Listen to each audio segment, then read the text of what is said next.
Hello everyone. तो आज फिर मैं वही सेम बुक लेकर आया हूँ, the richest man in Babylon. Last video में हमने इसके पिछले मतलब फर्स्ट चैप्टर के बारे में देखा था। मतलब फर्स्ट चैप्टर में बेसिकली बेबीलोन की ज्योग्राफी, वहाँ के लोगों की कंडीशंस, ये सारी चीज़ें दी हुई हैं। वो वीडियो का लिंक मैं डिस्क्रिप्शन में दे दूंगा। अगर आपने वो वीडियो नहीं देखी है तो वीडियो भी देखना। थोड़ा सा मैंने उसके बारे में, मतलब फर्स्ट चैप्टर के बारे में, मतलब बेबीलोन कैसी सिटी है, कैसा वहाँ का ज्योग्राफिया कैसा था, ये सारी चीज़ें मैंने उसमें बताई हुई हैं। अभी आज का जो चैप्टर है ये एक्चुअल इस बुक की जो learning mister George S Klaasen देना चाहते थे, वो लर्निंग इस चैप्टर से स्टार्ट होती है। मतलब ये एक तरीके से कहें तो प्लॉटिंग है।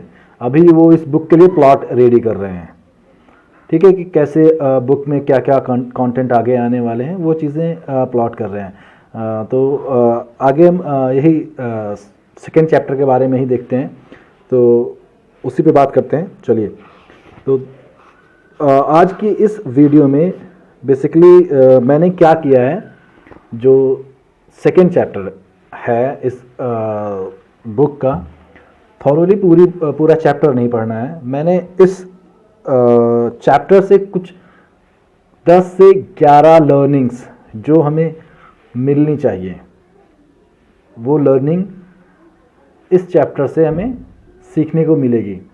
वो लर्निंग्स मैंने कलेक्ट की है जो मेरे समझ में आप अगर पढ़ो शायद इस बुक को तो कुछ और भी लर्निंग्स आपको मिल सकती है। तो मुझे ये 10 लर्निंग्स मिली हैं, 11 लर्निंग्स मिली हैं एक्चुअली।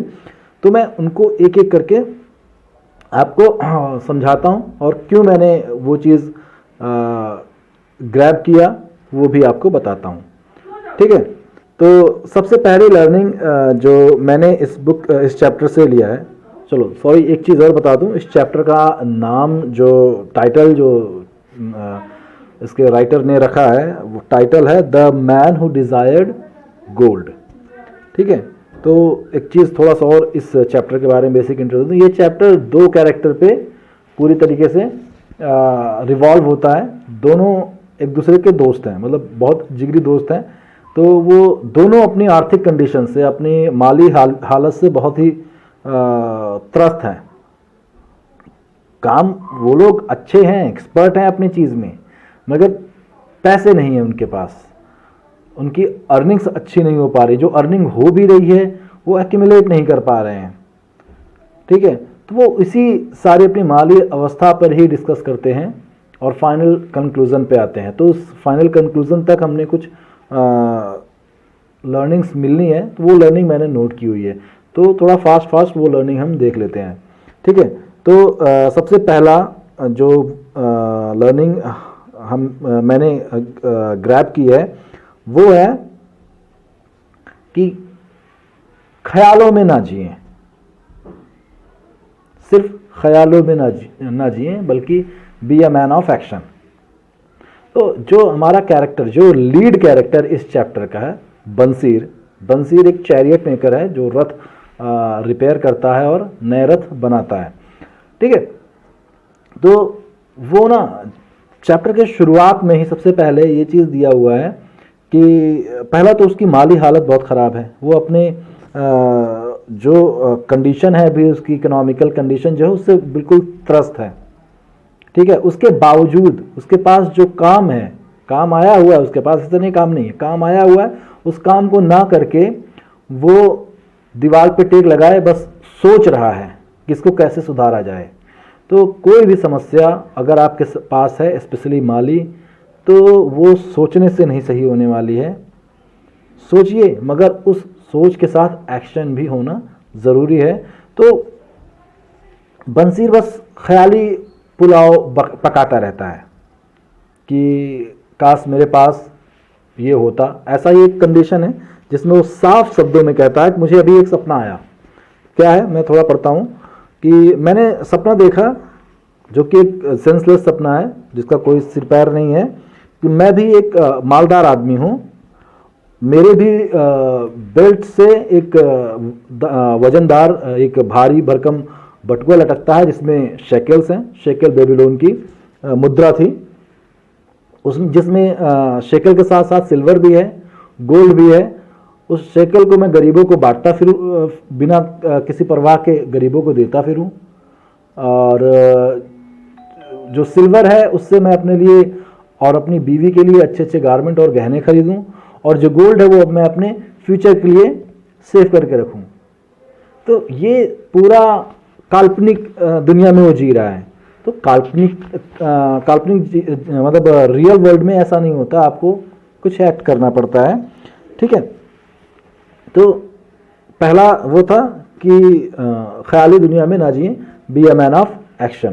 पहला लर्निंग जो मिलता है, be a man of action. हालांकि जो बंसीर है वो मैन ऑफ एक्शन है, आगे ये प्रूफ होगा, आगे ये प्रूफ होगा। ये आगे दिया हुआ है, वो बंदा काम करता है, बट अभी एज हो गई है तो उस वजह से ज़्यादा। तो अगला जो लेसन हमें मिलता है, राइटर ने पहले ये चीज़ बता देता क्यों मैंने ये लेसन लिया, उसके बाद लेसन बताऊंगा।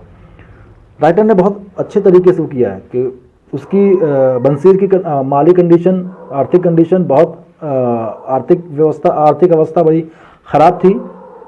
उसके साथ साथ आसपास के जो उसके घर के आसपास थे, उसका घर बहुत मतलब बहुत अच्छा घर नहीं था, बहुत साधारण सा घर था।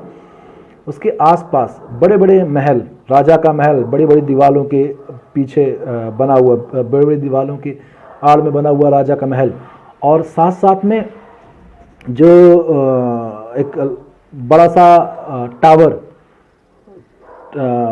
टेम्पल ऑफ बेल के लिए टावर, मतलब ऐसी ऐसी बड़ी बड़ी कंस्ट्रक्शंस भी हैं। और साथ में उसका झोपड़ा, और सिर्फ उसका ही नहीं, पूरी की पूरी एक बस्ती। ठीक है, तो बेबीलोन एक ऐसा शहर था जहाँ पर भव्य इमारतें भी थी और टूटी फूटी झोपड़ियाँ भी थी। तो ये वाला जो पॉइंट है, ये वाला जो पैराग्राफ इस बुक में दिया है, ये आज का क्या, जब से दुनिया बनी है तब से एक ही चीज़ बताता है कि there is always an even and an odd with you. मतलब आपकी लाइफ में हमेशा ऑड एंड इवन लगे रहने हैं। कभी अच्छे दिन आएंगे, कभी बुरे दिन आएंगे, तो वो चीज़ रहना है। कभी पॉजिटिविटी आएगी, कभी नेगेटिविटी आएगी।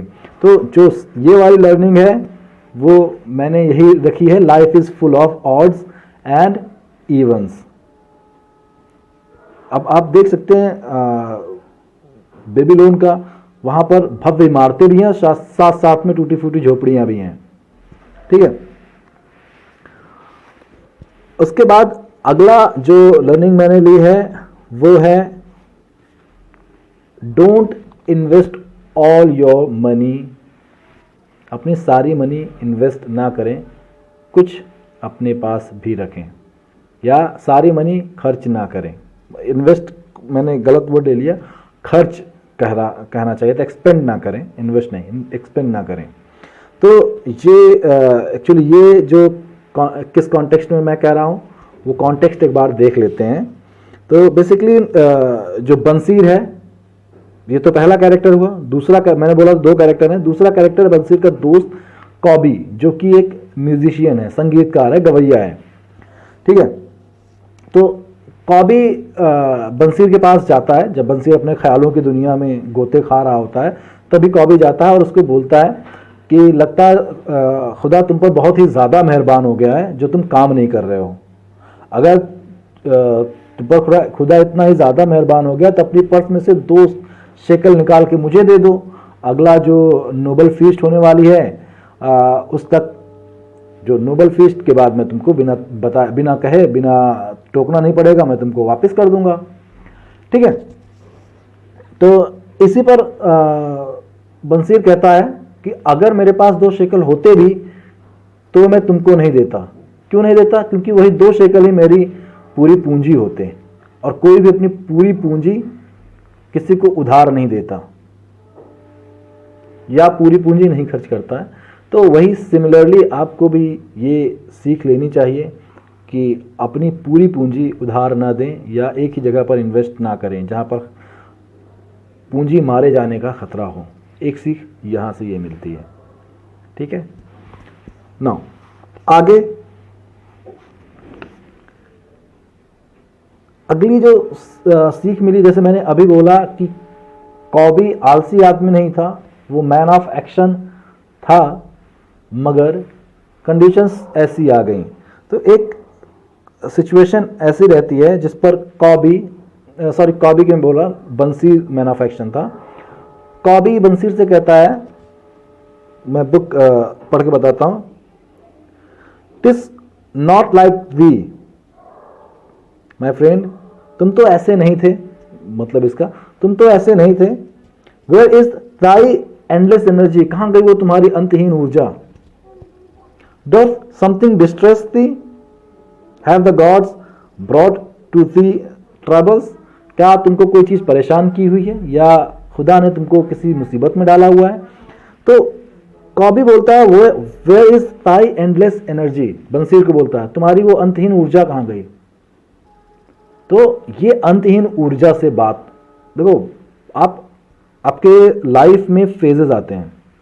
जब आप यंगेस्ट होते हैं, यंगेस्ट मतलब जब आप अपनी चाइल्डहुड में होते हैं, उस टाइम पे आपका की बॉडी ज़्यादा अजाइल होती है और आप ज़्यादा फुर्तीले होते हो, और फुर्तीले ज़्यादा होते हैं बट एनर्जी कम होती है। फिर आप जवान होते हो, आपके पास और एनर्जी आ जाती है, अभी एजिलिटी कम होती है बट एनर्जी बढ़ जाती है।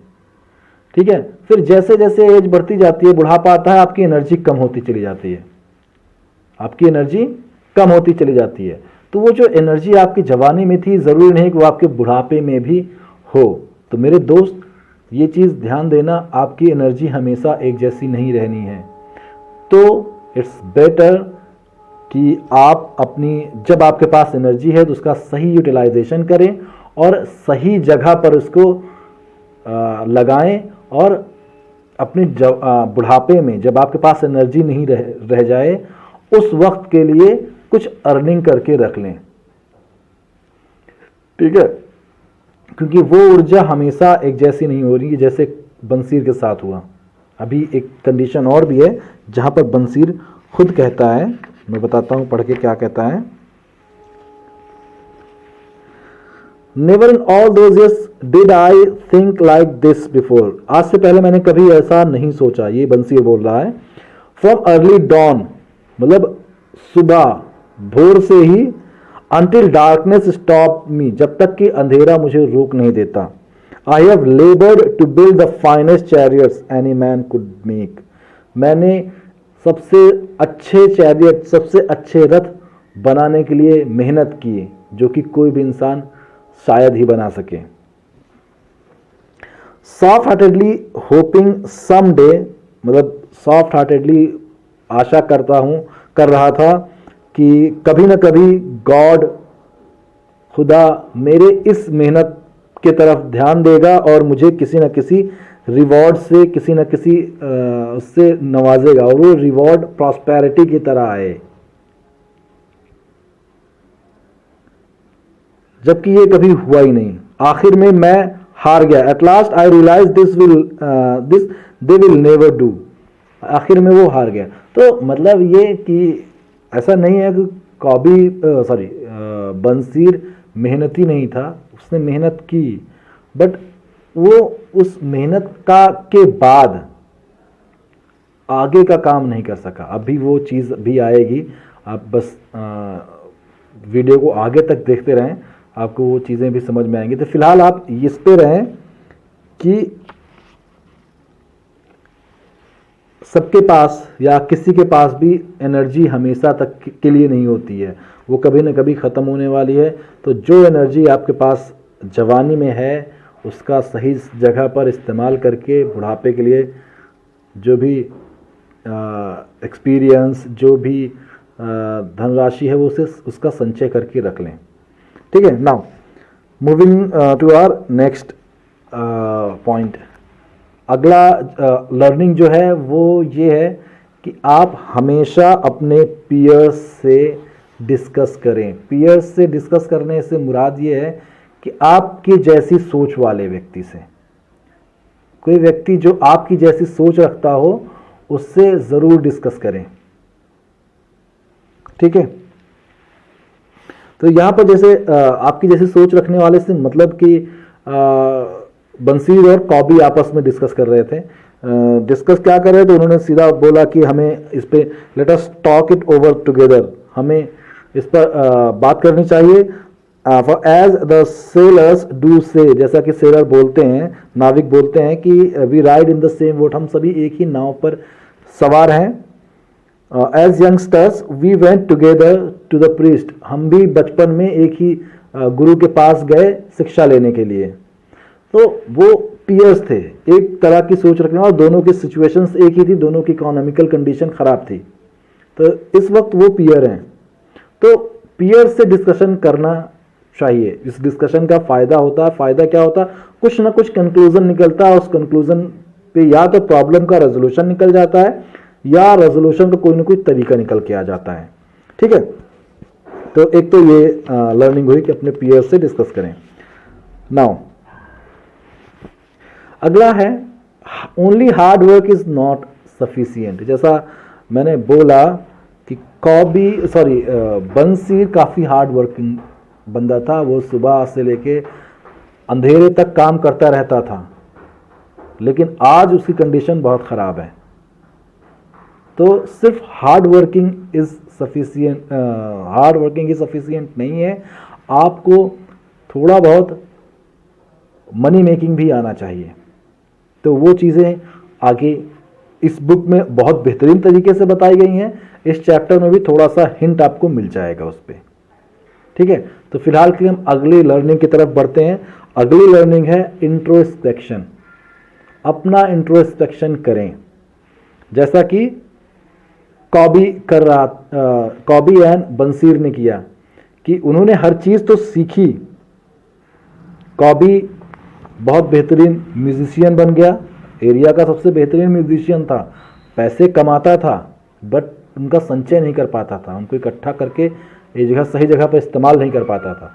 ऐसे ही बंसीर भी था, बहुत उच्च श्रेणी का, उच्च दर्जे का चैरिट मेकर था, पैसे काम उसके पास भी रहते थे, लेकिन काम के बाद जो पैसे आते थे उसको सही जगह इस्तेमाल नहीं कर पाता था, जिसकी वजह से उसके पास ये प्रॉब्लम थी। ठीक है, तो प्रॉब्लम उनके सीखने में या उनके एक्सपर्ट होने में नहीं थी, प्रॉब्लम थी उस एक्सपर्टीज का वो फायदा नहीं उठा पा रहे थे।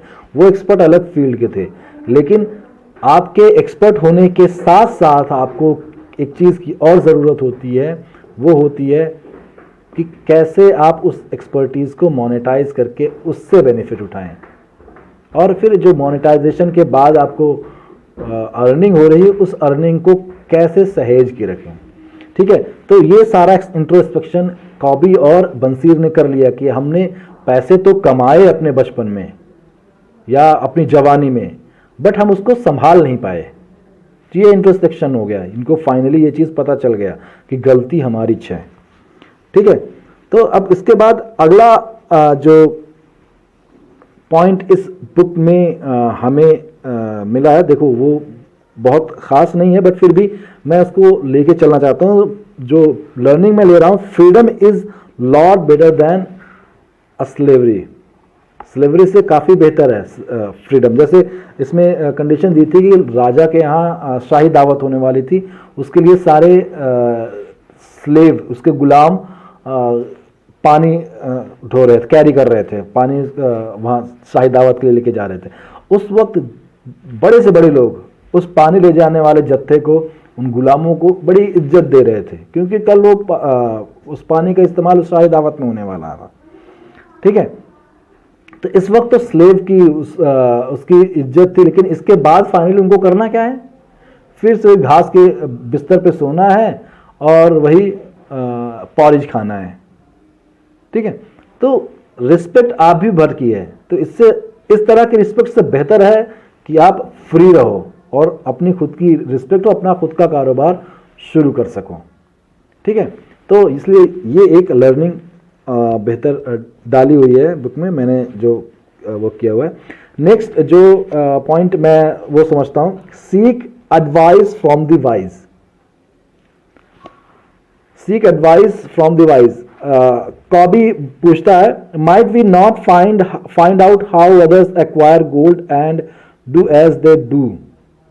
मतलब क्या हम ये नहीं पता कर सकते कि कैसे सोने को इकट्ठा किया जाए और उनसे सीखा जाए जैसे वो करते हैं, जैसे वो करते हैं। तो मतलब वो से मुराद यहाँ पर उन लोगों से है जो पहले से उन सब चीज़ों को जानते हैं, पहले से जो जिनको पता है कि गोल्ड कैसे एक्वायर करना है, जो उन चीज़ के बारे में जानते हैं। तो वाइज से मुराद बस यही चीज़ है कि जो किसी फील्ड में, अभी कोई अगर चैरियट मेकिंग की बात करे तो चैरियट मेकिंग के मामले में वाइज कौन है? बंसीर है। बंसी चैरियट मेकिंग के मामले में वाइज है, बट वो पैसे संचय करने के मामले में, एक्यूमुलेट करने में, एक्वायर करने के मामले में अच्छा नहीं है। ठीक है, तो वो काम किसी और का है। तो यहां पर एक थर्ड बंदे की एंट्री होती है जो कि इस इंटायर बुक का हीरो है, मेन कैरेक्टर है, जिसके नाम पर यह बुक बनी हुई है, the richest man in Babylon, Arkad की। अब यहां पर अरकद की एंट्री होती है। तो अरकद की मुलाकात वो बंसीर और कॉबी के ऑलरेडी फ्रेंड है। अरकद बंसीर और कॉबी के ऑलरेडी फ्रेंड है। तो इस नोबल फीस्ट के लिए, इस शाही दावत के लिए अरकद भी आ रहा था। तो उसने कॉबी को देखा, कॉबी के लिए हाथ वेव किया, हाय ऐसे वेव किया। कॉबी को यकीन नहीं हुआ कि अरकद, जो कि पूरे बेबीलोन का सबसे अमीर आदमी है, वो कॉबी द म्यूजिशियन को, जिसकी कोई वैल्यू नहीं है पूरे बेबीलोन में, उसको हाय कर रहा है बस इसलिए कि वो उसका बचपन का दोस्त है। तो इस बात पर उसको थोड़ा सा वो हुआ। तो उसके बाद कॉबी और उसकी आपस में डिस्कशन हुआ, जिससे हमें अगला जो हमारा वो है लर्निंग है वो निकल के आता है। अगली लर्निंग क्या है वो, कि a man's wealth is not in the purse he carries. किसी आदमी की जो वेल्थ होती है, एक्चुअल वेल्थ, वो उसकी पर्स नहीं होती है, बल्कि वो अर्निंग का जरिया होता है। वो अर्निंग का जरिया होता है जो उसकी वेल्थ होती है। मैं अपने पर्स में कितने रुपए लेके चल रहा हूं डजंट मैटर, बट मेरे बैंक अकाउंट में हर महीने कितने रुपए आ रहे हैं, ये मेरी वेल्थ डिसाइड करते हैं। ठीक है, इस स्टेटमेंट का सीधा सा मतलब यह है कि आपके स्टेटस से, आपके लुक से नहीं पता चलता, नहीं समझना चाहिए कि आप कितने वेल्दी हो। ठीक है, तो ये चीज़ इंपॉर्टेंट है कि किसी भी आदमी की जो वेल्थ है वो उसके दिखावे में या उसके पर्स की मोटाई पे नहीं जानी चाहिए, बल्कि उसके पास अर्निंग के कितने जरिए हैं, कितने सोर्सेज हैं, उस पे होनी चाहिए। ठीक है, उसके बाद अगला जो लर्निंग है, लास्ट लर्निंग है। लास्ट लर्निंग ये है कि मेक अ गोल। अब अगर मैं याद दिलाऊं आपको बंसीर और कॉबी की, तो दोनों लोग अपने अपने फील्ड के माहिर हैं, अपने अपने फील्ड के एक्सपर्ट हैं। उन्होंने गोल किया कि, बंसीर ने गोल किया कि मुझे चैरियट मेकर बनना है, और वो बना, सबसे बेस्ट चैरियट मेकर बना। कॉबी ने गोल किया कि मुझे लायर बनना है, लायर गाना गाने वाला जो लिरिक्स लिखता है, गीतकार।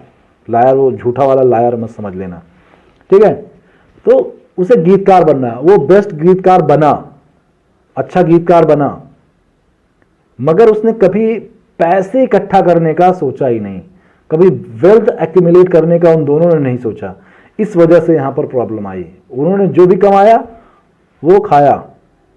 तो एक गोल बनाएं अपने वेल्थ स्टेटस को लेकर, अपने इकोनॉमिकल उसका, अपने आप को फाइनेंशियली सिक्योर करें।